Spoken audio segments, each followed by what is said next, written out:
Good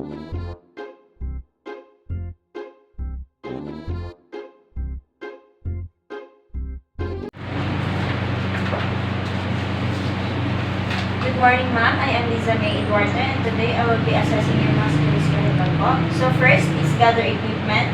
Second, explain procedure. Then, provide privacy. Then, mag-hand hygiene po. So mag-start na po tayo, ma'am. Na-observe ko po sa posture and gait niyo po is normal po and walang abnormalities. Then next po is itatest and inspect po natin yung temporomandibular joint. Open your mouth, ma'am. Side to side po. Then, wala naman po abnormalities sa temporomandibular joint ko po. The next po is, I will inspect and palpate your sternoclavicular joint.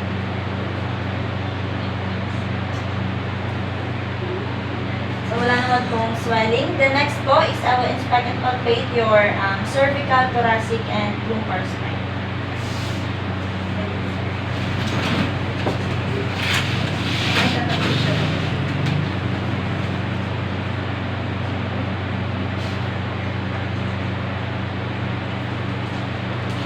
So, wala naman pong any abnormalities sa spine niyo po.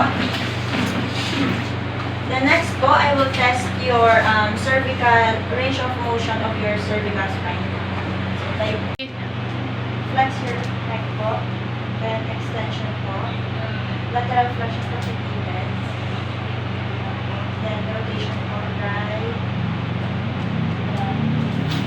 Wala naman pong any abnormalities sa cervical spine niyo po. Then, next po is at thoracic and lumbar po. Pag tumayo.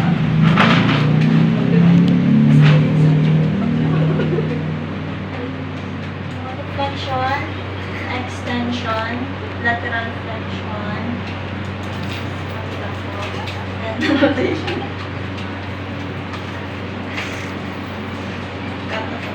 So next step, ma'am, I will inspect and palpate your shoulder po.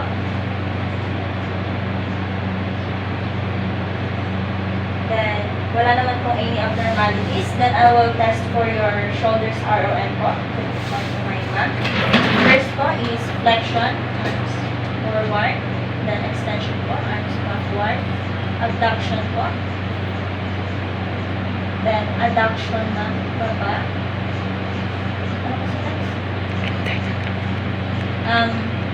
External rotation po. Then internal rotation po. So, as I observe po, ma'am, pwede niyo pa yung maupo. Wala naman pong any abnormalities sa movement niyo po. Then next po is I will inspect and palpate your elbow po.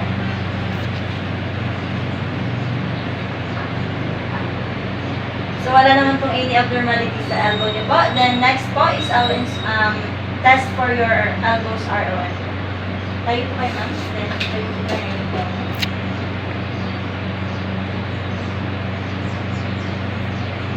So, next po is I will inspect and palpate your wrist.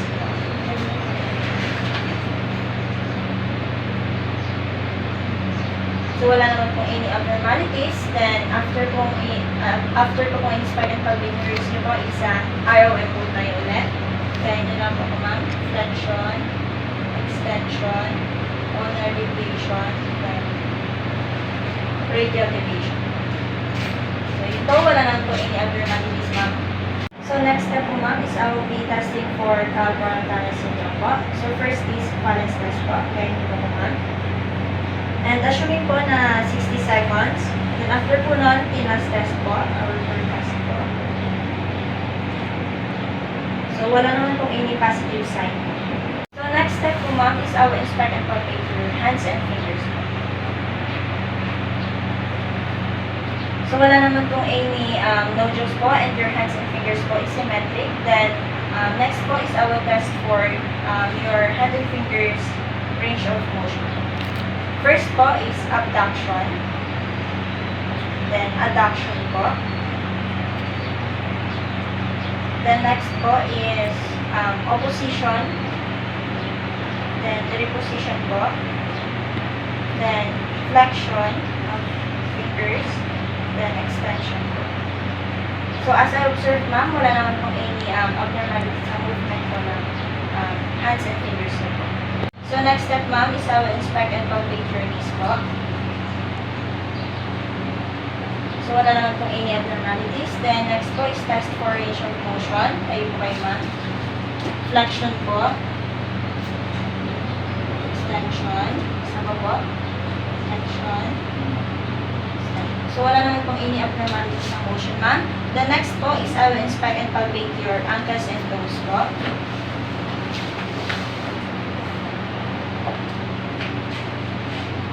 Next po is I will test for the range of motion of your ankles and toes po. First is dorsiflexion po. Then plantar flexion. Inversion. Eversion. Abduction po. Away. Then abduction po. So, yun po. I as observed na wala nang po any abnormalities po. Next step po is test for leg and back pain. So, ma'am, pwede niyo po bang itaas ang isang leg niyo po?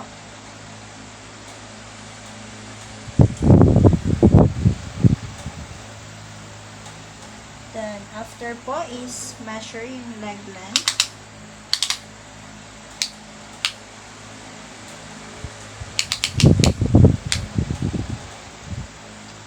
So, I observe po na walang any abnormalities. Then, after po nun is test ROM of hips po.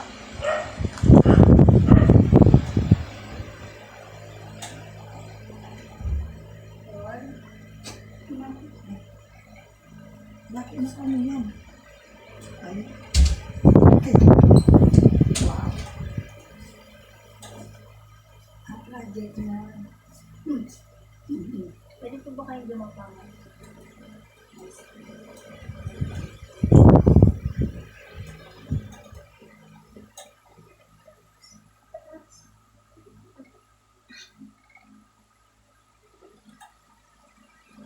So, next po is I will be doing the 3 tests po. Ballotment test, Budge test, and McMurray test.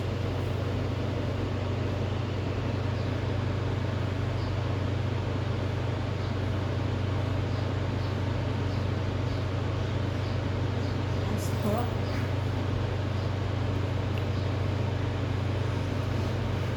So, wala naman pong any positive sign po.